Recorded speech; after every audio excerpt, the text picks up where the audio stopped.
It's such a pleasure to be here, even though it's digitally, so I apologize that I couldn't be there with you in person. But I'm so glad that you're here for you, because I do plan to ask you a lot of key questions that you probably have never asked yourself, and that you'll be glad that you did and that I did. It's all going to help you fall in love even more with the business that you're in, with the company that you're with, and with the passion that you personally have. And I'm hoping that by the end of this, you'll see ways that it can help you evolve the information that we're going to give you over time, which is your ultimate goal, right? So grab a pen and paper, and if you don't have one, just think of the questions as I go, because these are going to be really pivotal questions for you as you move along with your business, okay? So hopefully you guys can hear me. I'll keep going. So when I first started speaking in public, I actually would talk a lot about my mom, because her story is just a great story. It has drama, it's got poverty and adversity, it's all about dreams and aspirations that were realized. I mean, it's like a kind of a rags to riches and a passionate, passions realized type of story, right? Except for the part where she kind of imagines herself in a BMW drop top with, her hair kind of blowing in the windy streets of New York. So, I mean, I always love to tell her story, but that particular one always makes me laugh. And I'm like, Mom, I know that it's going to happen for you. Don't worry. That whole BMW vision is going to happen for you too, because if she could do it, then, I mean, anyone can do it. So what was most memorable about her whole story for me was that she always had this really deep ingrained desire for this better life, right? And she wanted to make something great of herself. And she literally grew up on a farm raising animals. So, I mean, we're talking about like the countryside, right, of Dominican Republic. But she always envisioned herself here, having an amazing life right here in the big city. And lo and behold, for her, it became a reality. And she recently retired, actually, a couple of years ago as a speech teacher. So I'm so incredibly proud of her.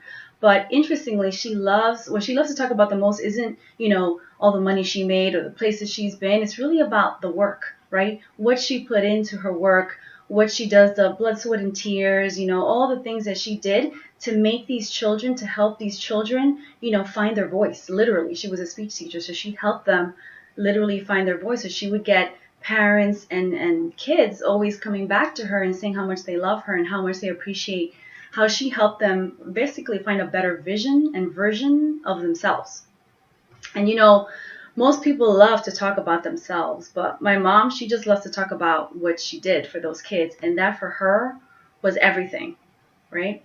It gave her life meaning, which is probably why so many people who retire actually, go, volunteer to different places, at schools, at charities, at zoos. My next door neighbor, volunteers at a zoo. They don't want to just go to a beach and just retire and fade away, right, into existence. Nobody hears about them and they're not doing anything. They actually want to still contribute and feel passionate about what they still do, even after retirement. So the question I have for you guys is, when was the last time you truly felt passionate, like really passionate about what you do, right? And what do you prefer? Do you prefer a life of true meaning, or a life of happiness with fleeting moments of happiness, right? And how do you think that affects the evolution of your life? Not only your life, but your business, right? This is what we're going to talk about today, the evolution of your business. So I personally have had 3 pivot points in my life, and they've all helped me personally connect all the dots to my true purpose. And if I'm going too fast or you can't hear me, please stop, because I don't know what you guys are hearing on the other side. The first one was when I was depressed in college, because I couldn't quite figure out what I loved at the ripe old age of 18, right? I just still can't believe that people, make you decide the rest of your life within a matter of years. So I actually switched majors like 3 times. I switched schools 1 time.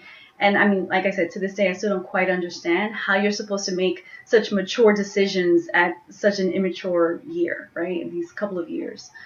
The second pivotal point in my life was when I really felt just unfulfilled in corporate. I was still discovering myself, and I basically switched jobs 3 times in the same company, different jobs, trying to figure out what was the right fit for me. And I even suffered incredibly. I had a lot of physical pain, and obviously mental pain, because I was just dissatisfied. I just didn't know what I was doing here, what was the purpose of being in this company. I didn't want to contribute to this corporate company's bottom dollar. I wanted to do something bigger. I mean, can you guys relate to this, right?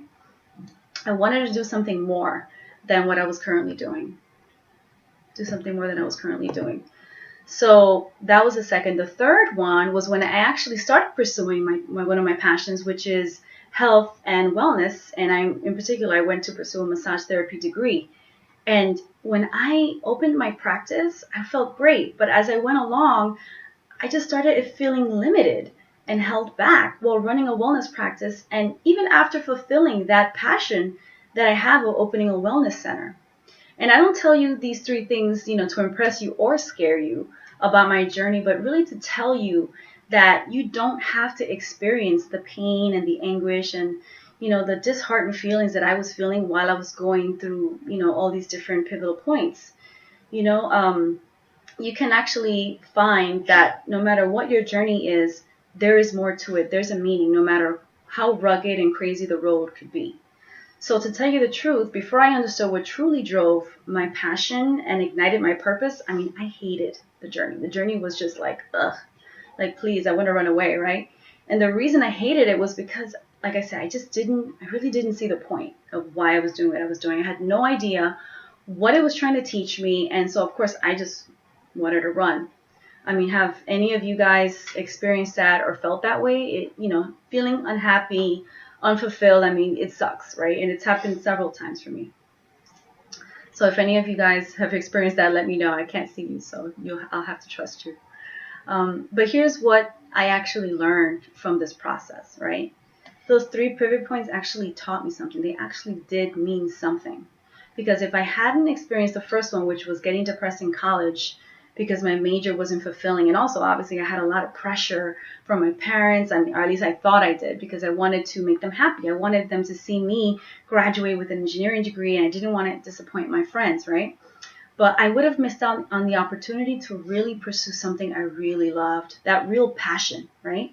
So that was the first one. If I hadn't experienced a second, which was hating my corporate gig, and been under all that emotional and physical, hardship, then I wouldn't have met the chiropractor that I met, because I needed to go for chiropractic care. I had thrown out my back somehow, my shoulder, from carrying a heavy laptop.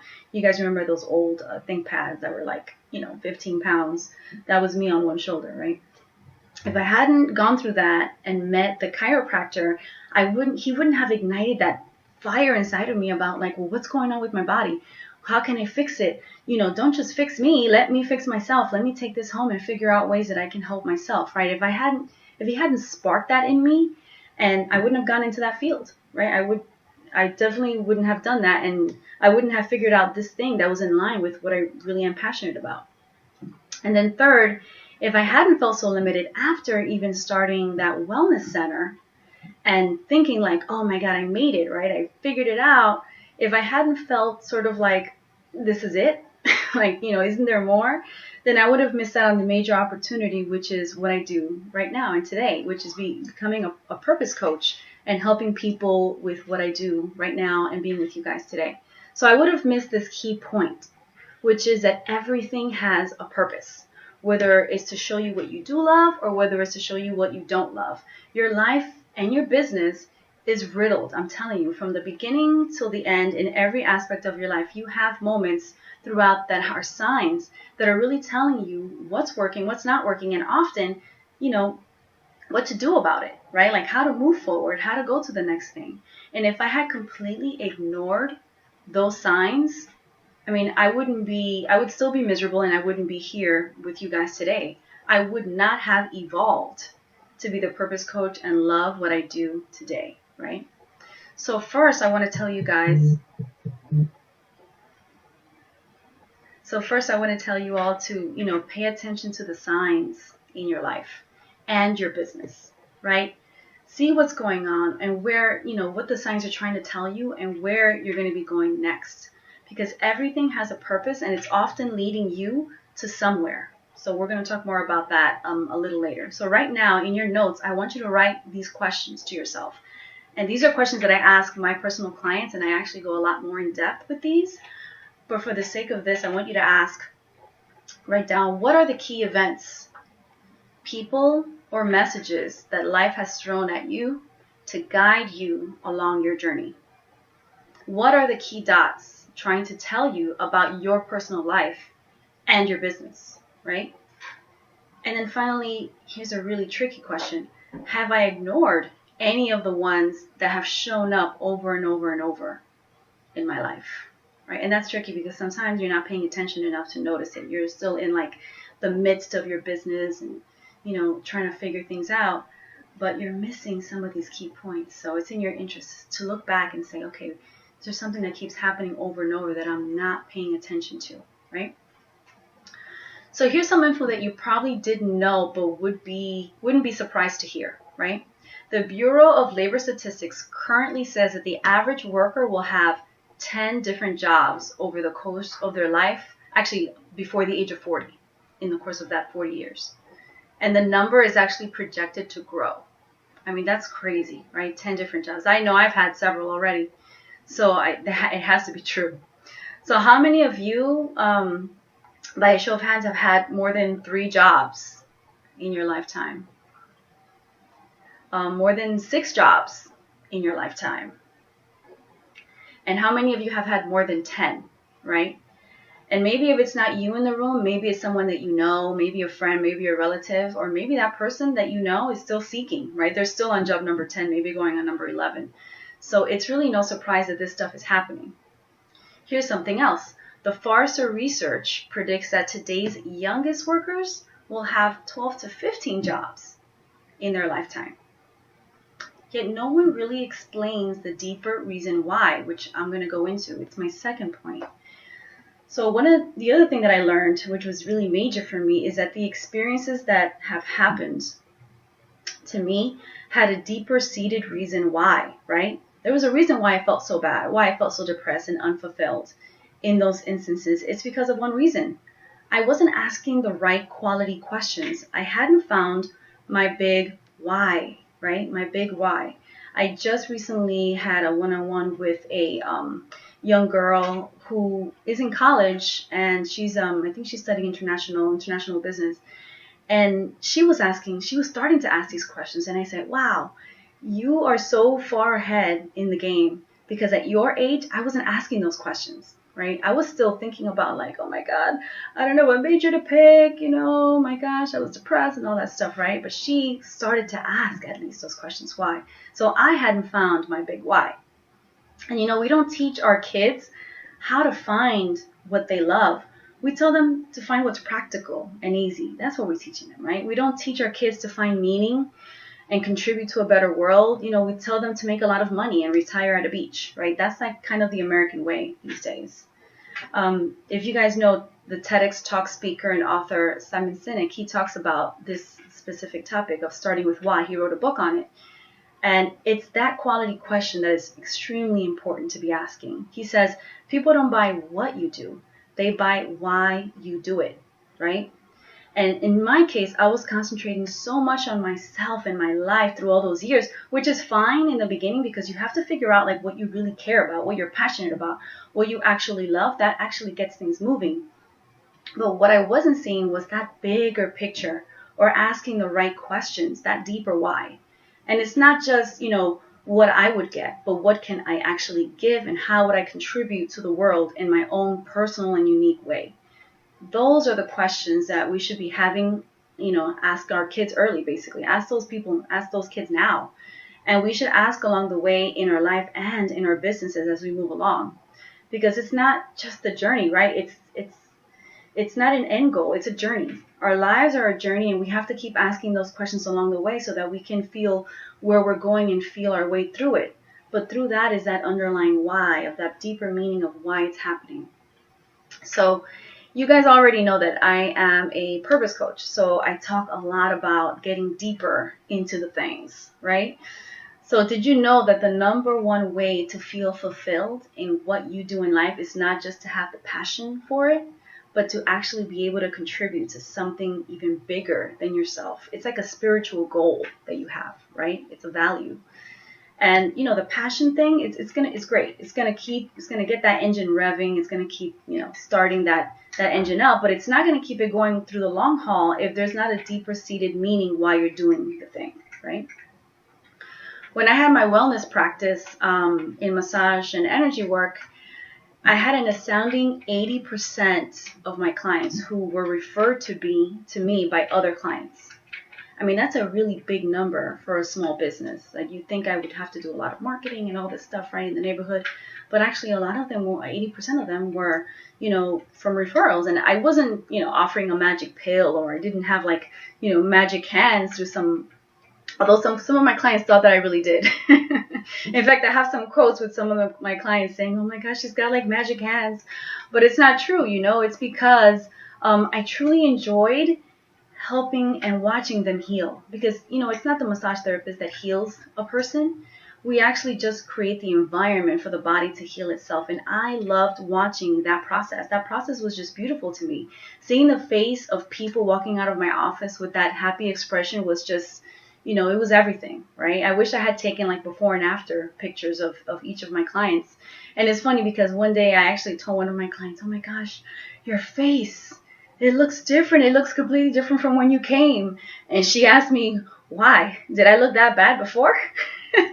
And I felt so bad because that's not what I meant, lady. I'm like, you feel like nourished, you feel energized, you feel better, you look it. It says so in your face, right? So oops, sorry. In any case, people could see that I was enjoying in what I was doing, right? In witnessing their joy, because that was my why. That presented itself in me figuring out intuitive ways to help them, finding the right muscles, finding the right exercise, and all these different things. But more importantly, I actually reached their mind and their emotions too while I had them on my table, which is one of the reasons why I even, moved over to purpose coaching, because I felt myself always talking to them and, having them ask me questions and things that were not relative to their bodies, but relative to their lives.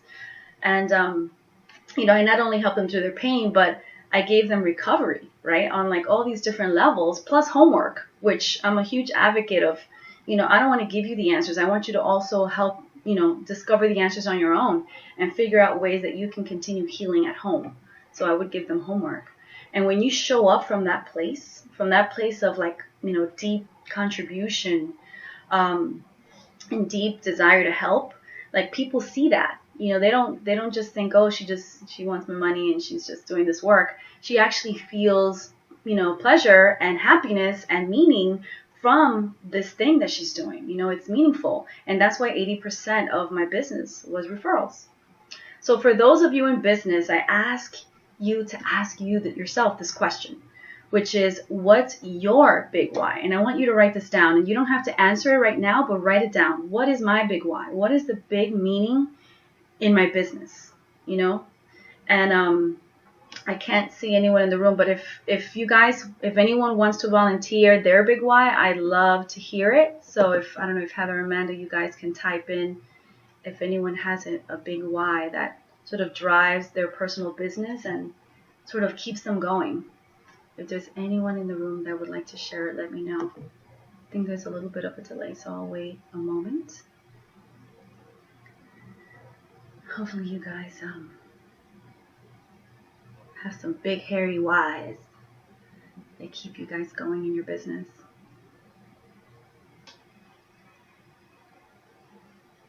Let me see if I can refresh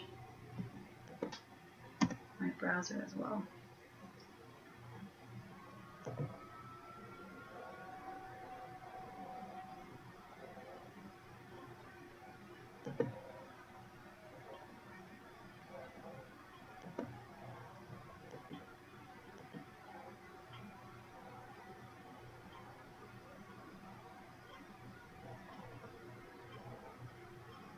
Okay, I think we're having some tech issues.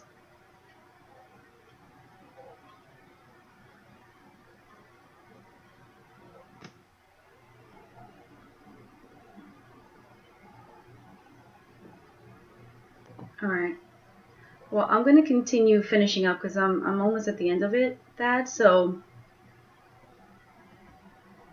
I'll finish it, and I think it's going to show up anyway in the live, and then they can watch it and hear it later on. So let me just let him know.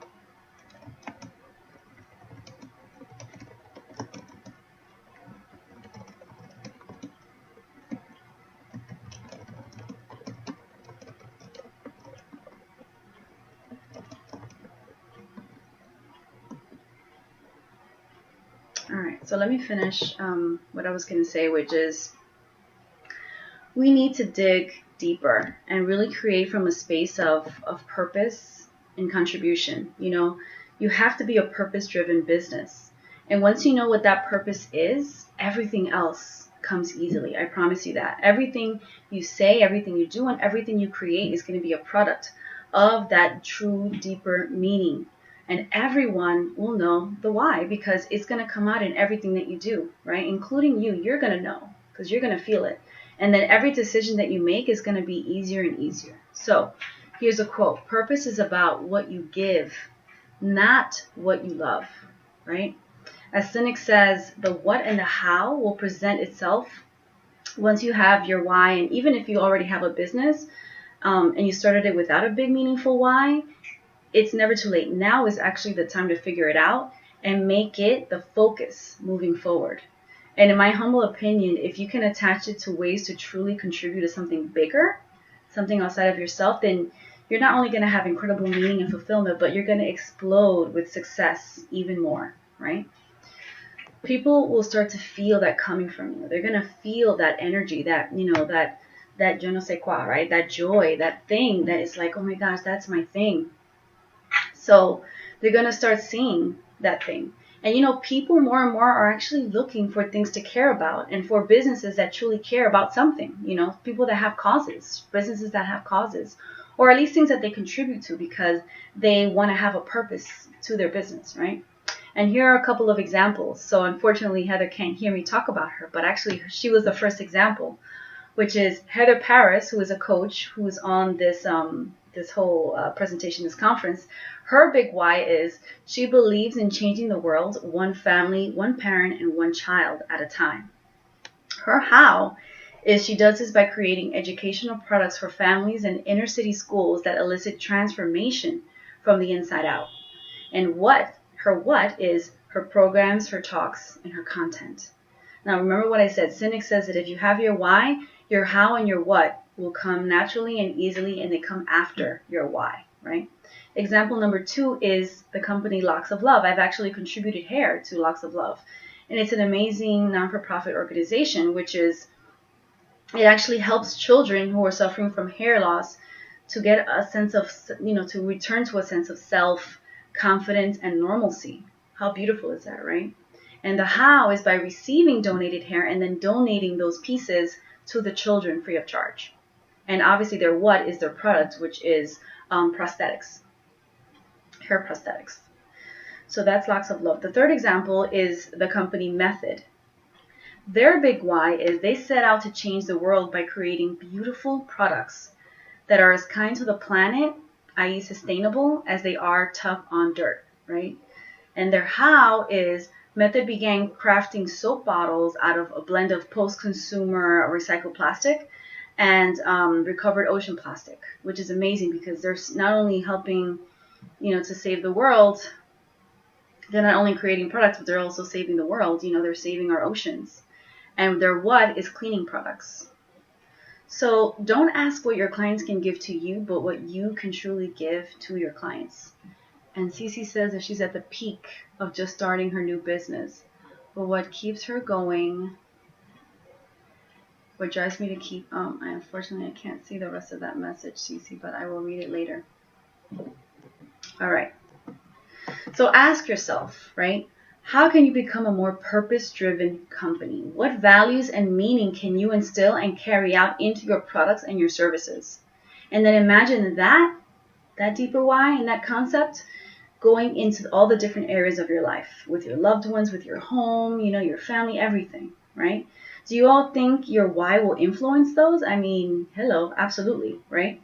And I'm here to tell you that your why actually takes your business and your life to an incredible other level. Now, when I said don't ask what your clients can give to you, but what you can give to your clients, that involves evolution, which is the last key point I'd like to mention. Because if you're not growing, if you're not moving and evolving, then you're actually dying as a company. I mean, you already know that in IT, things change at the blink of an eye. I mean, within a matter of months. The new iPhone is coming out faster and faster, if you haven't noticed, right?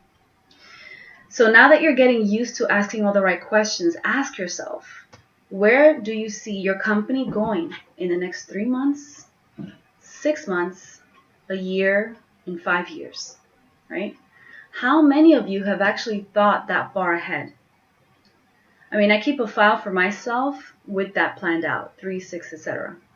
And let me tell you, 3 months goes by really, really fast. So it's in your interest, and it's an imperative for you and your company, if you want to grow, to really keep track of everything that you're going to be doing within that time frame, because things change really quickly, and you have to be ahead of the game. The Small Business Bureau says that 30% of businesses close within the first 2 years. So if you're not doing something to grow and change, then you're probably dying, and you're probably part of that 30%. And I suspect that number might get even faster if you're not constantly evolving. Because it's not enough to have a product that's amazing. It's also, you have to evolve the product and grow products that are even more helpful, right? And become a purpose-driven business. As an example, Best Buy actually closed 250 of its small, they call them the mobile format stores. So what they did is that they closed 250 of them within the last year, actually. And they did that to concentrate on what they call their big box stores. And the reason they did that is because there's more space, they can provide a better experience, and they can be talking to their customers and getting a better idea of what their customer needs, right? The CEO actually said, and I quote, "In business, you have to constantly optimize what you do. And if you don't optimize, then you're stuck." Does it sound familiar? I mean, we've been talking about this the whole time, right? A classic example of this are the mom and pop shops that are coffee shops. That, I mean, a lot of them drastically have been cut down because of the onslaught of these big corporations like Starbucks and Dunkin' Donuts, right? And the thing is that those big corporations, they saw the future, right? Like, they saw the growing population of coffee drinkers who, are on the go. They want their drinks quickly, but they might also be on a budget, right? In the case of Dunkin' Donuts. Now, I love Starbucks as much as the next guy, but there is a number one reason why I continue to, choose a Starbucks cup versus a Dunkin' Donuts cup across the street, because they're right across the street from each other. So I definitely have the opportunity to go to either one. And it's not, because of the speed of my coffee. It's because not only do they get my coffee right, but they actually remember my name. It's like Cheers, like you walk in and they actually know who you are. I'm not just a number. I'm a person. I don't get that experience in Dunkin' Donuts, right? So do you think it's a coincidence that they actually make you write your name down every time you go in and grab a cup of coffee? It's no coincidence. Has anyone read the book, The Starbucks Experience? 5 Principles for Turning Ordinary into Extraordinary by Joseph Michelli. That is an amazing book. And some of the things that they say in the book are that, first of all, the Starbucks stock has risen 5,000% since 1992. I mean, that's crazy, right? That's insane. That's an insane amount of growth. And the genius, they say, of Starbucks success lies in the ability to create personalized customer experiences, to stimulate business growth, generate profits, energize employees, and secure customer loyalty, all at the same time. And now I can tell you, because I'm a user experience lead at IBM, because that's my day job, is that if you don't provide a good user experience the first time, they're unlikely to stay, let alone ever come back, right? The average user actually stays on a website an average of 15 seconds if they don't find what they're looking for. 15 seconds, that's like, the amount of ability that they have to concentrate on staying on a website.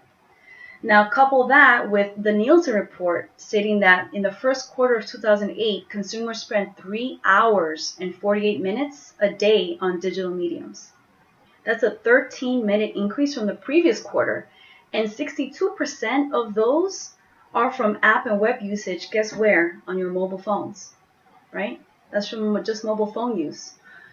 All this to say that there's a huge cultural evolution that's happening, and it's having more, and it's having more and more people experience companies digitally, right? And now we're all getting bombarded by so much media, so much, right? So your game has to be on point if you want to be successful. You have to be up on the not only the next thing that's coming, but the thing after that and the thing after that, depending on what your field is and what your product is. You have to keep people engaged, and you have to keep evolving yourself, or you're going to die very quickly, right?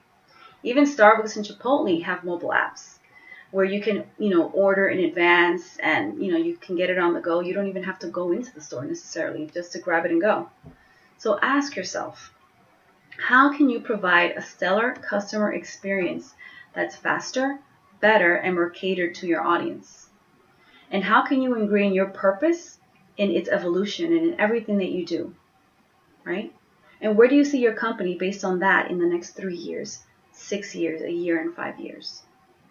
So I want you to write down these questions. You don't have to answer them now. You don't have to know the answers now, but definitely start thinking about these things, right? And then how can you help them, right? How can you help them by giving them what they need and what they didn't even know that they needed, right? How can you help people by giving them what they didn't know they needed? That, from a user experience perspective, is the ultimate user experience, because you're giving them something before they even know they needed it. That's the ultimate use. That's why we do all that research, right? Elon Musk, one of the most brilliant innovators of our time, recently talked about the future of his company and possibly having Saudi Arabia purchase some of its stock in order to privatize it. And the reason he did that is because he wants to make more products that are not requiring oil and gas, right? So you have to ask yourself, is he selling the company out, or is he actually formulating a plan for a future without oil dependency, right? It all depends on how you see it. His why is innovation for the future of humanity, right? He's not thinking about necessarily dollars. He's thinking about where things are going. And not relying on oil and gas is a huge thing. Here's a quote from him. It says, "There have to be reasons that you get up in the morning and you want to live. Why do you want to live? What's the point? What inspires you? What do you love about the future? If the future does not include being out there and amongst the stars and being a multi-planet species, I find that incredibly depressing." And that's coming from Elon Musk, right? He's constantly taking risks and betting on a better future. Here's another quote from him. "When Henry Ford made cheap, reliable cars, people said, 'Nah, what's wrong with horses?' And that was a huge bet he made, and it worked." End quote from Elon Musk.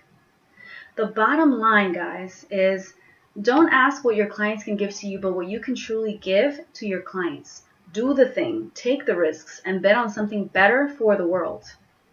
Even if you've been around a long time, you know how many companies lose their footing and, forget about the initial reason why they even started, right? Now is the best time to think about and truly make that impact by figuring out what that why is, what that meaningful thing is, and, being an impactful business and doing things in big, significant ways. Right? Remember, people are looking for things to care about, and they're looking for businesses that care, right? So here are the final questions I have for you guys. Are you going to contribute to the fast pace with poor quality products and services just to sell more and make the shareholders happy? Or are you going to create where you'd like to see the world go and where people vitally need it? Will you develop products for the sake of building them and adding a notch to your belt? Or will you be creating experiences that reflect deeper meaning and needed solutions? Will you, therefore, ultimately live a meaningful life and contribute to others' meaningful lives? Or simply have fleeting moments of success, money, and happiness, right? To sum up, set up some time to notice and connect the dots in your life so that you can see, where are things going, and ask those big quality questions and see where the deeper purpose exists and where it actually might be taking you, right? And then apply this to your business and what you want your business to be known for and for you to be about. Because people are looking for reasons to care and associating with companies that care. Then evolve through meaning or die. That's how you grab your passion by the horns and ultimately stay successful in this world. I provided a quick quiz for those of you who are there in person at the conference. It's all about how your personal needs match with your current business, and in particular, why. In particular, your deeper why and your contribution to this world. So definitely take that quick quiz. It's only 6 questions. They're fairly simple. It's, you answer each one from 1 to 10. And then I'll be available to actually talk to 5 people in depth. You can either set up a Calendly appointment with me, or I can actually Zoom in. I think Amanda might have me Zoom in to chat with a few of you, and we can talk about, where you are and where you want to be, and maybe even what your top values are, and that way you can start using those to create amazing things for your business right now. So thank you all for listening and taking part in your own evolution. Thank you. And I'm going to sign off now. So thank you guys for joining. And Amanda, thank you. I'm sorry the tech didn't quite work out, but I'm glad that they'll be able to see this later on. Guys, feel free to ask me any questions in the comments below, and I'll be around. Thank you, and I'll talk to you guys soon. I'll see you guys on the passionful side. Bye.